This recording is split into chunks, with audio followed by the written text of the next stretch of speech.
Welcome my dear students. आज मैं class 6 राय ও Martin প্রশ্নবিচিত্রার 2025 সালের তৃতীয় পর্যায়ক্রমিক মূল্যায়নের ভূগোলের 315 নম্বর পেজের 6 নম্বর স্কুলের প্রশ্নগুলি সলভ করব। চলো তাহলে শুরু করি।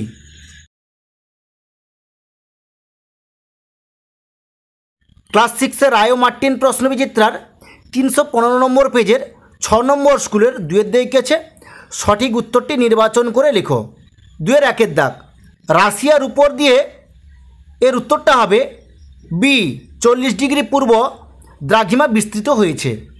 2 এর দাগ পৃথিবীর আবর্তন বেগ সবচেয়ে বেশি হয়, এর উত্তরটা হবে বি নিরক্ষরেখায়।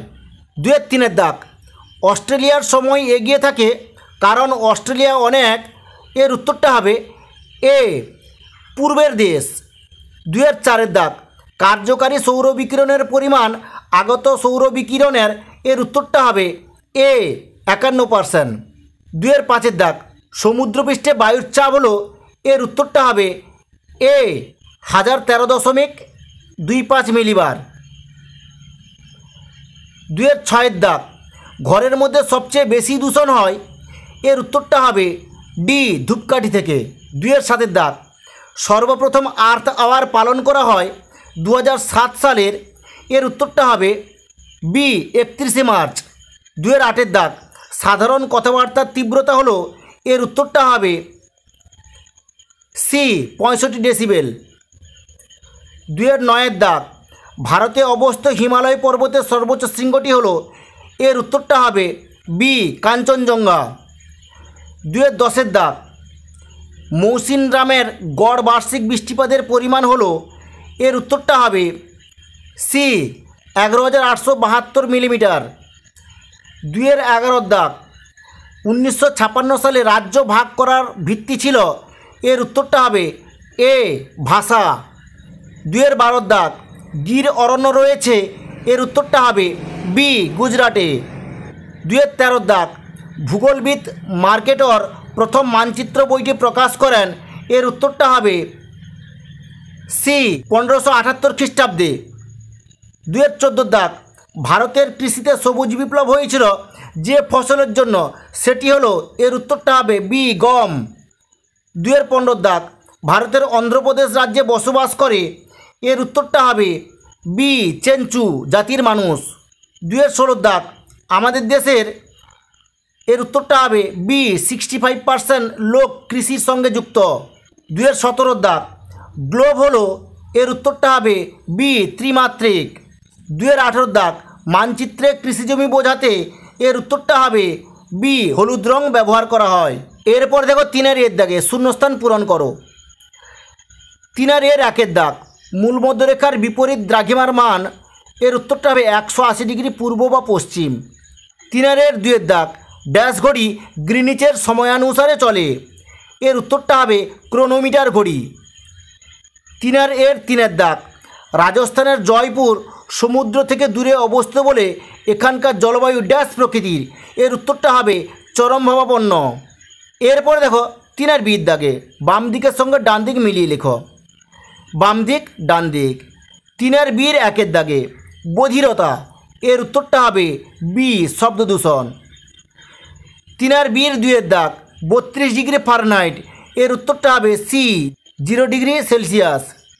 3 এর দাগ সালফিউরিক অ্যাসিড, এর উত্তরটা হবে এ তরল বায়ুদূষক। এরপর দেখো 3 এর দাগে নিচের বিবৃতিগুলি শুদ্ধ না অশুদ্ধ লেখো। 3 এর দাগ ঝুম চাষ দক্ষিণ ভারতে দেখা যায়, এটি অশুদ্ধ হবে। 3 এর 2 দাগ ভারতের প্রথম মানচিত্র তৈরি হয়েছিল, এটি অশুদ্ধ হবে।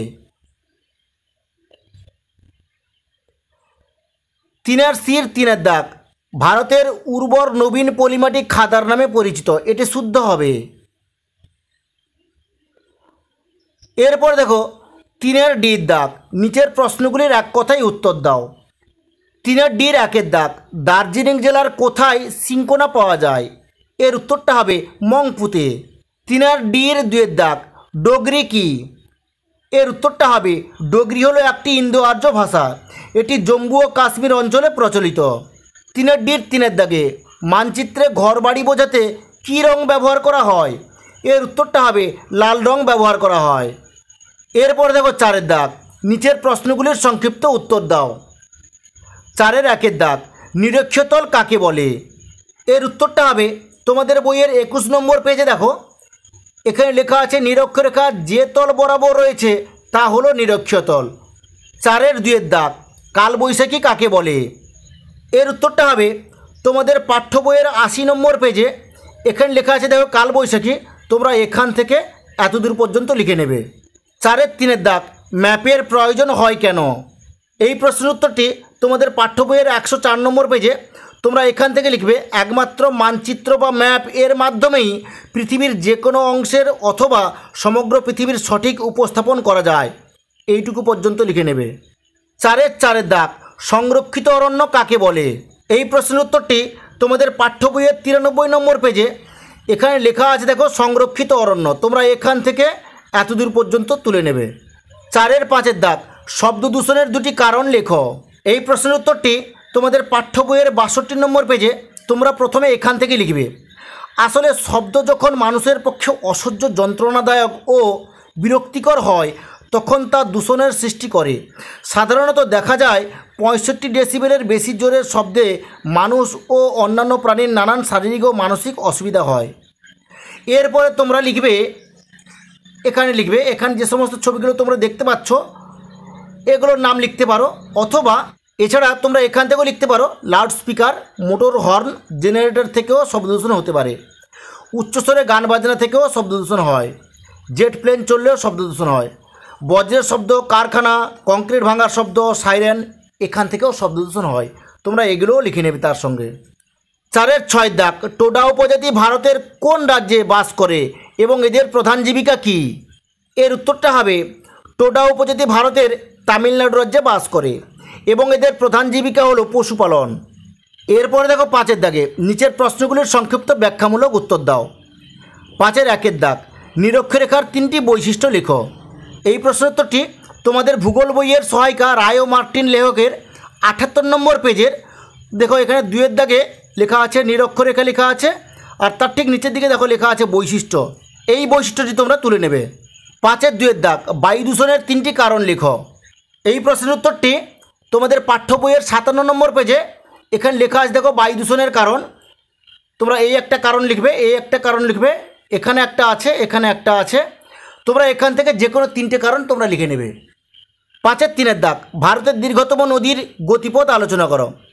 এই প্রশ্নের উত্তরটি তোমাদের পাঠ্য বইয়ের 73 নম্বর পেজে, ভারতের দীর্ঘতম নদী হচ্ছে গঙ্গা নদী, এর গতিপথ তোমরা এই 1 দাগ পয়েন্ট লিখবে, 2 দাগের পয়েন্টে লিখবে, 3 দাগের পয়েন্ট লিখবে, 4 দাগের পয়েন্টে লিখবে, মানে তোমরা পুরো একবারে এত দূর পর্যন্ত লিখে নেবে। 5 4 দাগ, অরণ্য সংরক্ষণ কেন প্রয়োজন?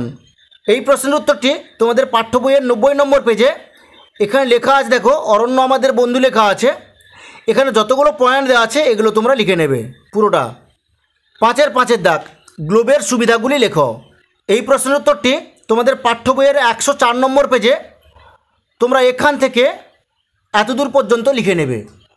এরপর দেখো 6 দাগ, নিচের প্রশ্নগুলির উত্তর দাও। 6 1 দাগ, অক্ষাংশের ভিত্তিতে পৃথিবীর প্রধান তাপবলয়গুলি চিহ্নিত করে তা আলোচনা করো। এই প্রশ্নের উত্তরটি তোমাদের পাঠ্য বইয়ের 52 নম্বর পেজে, আগে তোমরা এই ছবিটা এঁকে নেবে, তারপরে তোমরা এখানে যে সমস্ত পয়েন্টগুলো আছে তোমরা এখান থেকে পুরো এই পয়েন্টগুলো সব, মানে এখান থেকে যতগুলো আছে সবগুলো তোমরা লিখে নেবে। 6 2 দাগ, বায়ু দূষণ কাকে বলে? বায়ু দূষণের ফলাফলগুলি লেখো।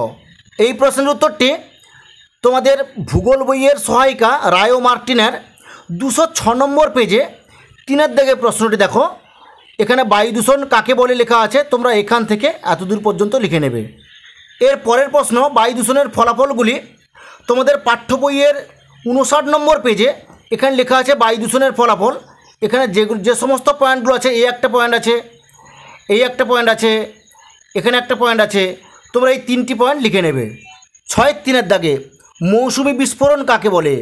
এই প্রশ্ন উত্তরটি তোমাদের ভূগোল সহায়িকা রায় ও মার্টিনের 268 নম্বর পেজে 5 দাগে প্রশ্নটি দেখো লেখা আছে মৌসুমি বিস্ফোরণ, তোমরা এখান থেকে এত দূর পর্যন্ত লিখে নেবে। পরের প্রশ্নটি, ভারতের মৌসুমি বায়ুর 3টি বৈশিষ্ট্য লেখো। এই প্রশ্ন উত্তরটি তোমাদের পাঠ্য বইয়ের 81 নম্বর পেজে এখানে লেখা আছে মৌসুমী বায়ুর বৈশিষ্ট্য ও প্রভাব। এখানে 3টি পর্ব লেখা আছে, এই 3টি উত্তর তোমরা লিখে নেবে।